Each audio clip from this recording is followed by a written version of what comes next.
Autopilot removes the stress from your commute.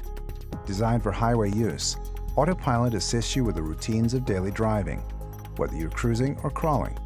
To the left and right of the speedometer, find the icons for traffic-aware cruise control and auto steer.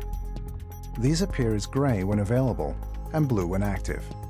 Use the cruise stalk to engage traffic-aware cruise control. Pull it toward you once to engage smart speed and twice to activate auto steer as well.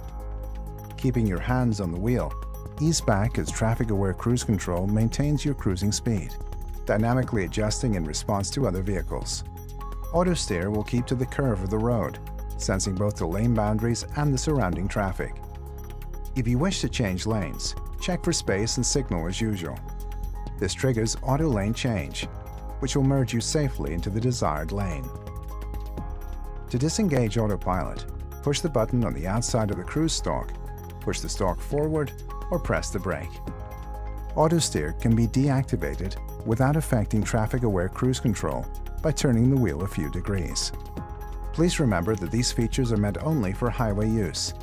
Keep your hands on the wheel at all times and stay alert. Autopilot changes the way you relate to your drive. It expands your awareness of Model S and its surroundings, enhances your ability to respond, and gives you more comfort and energy during and after your drive.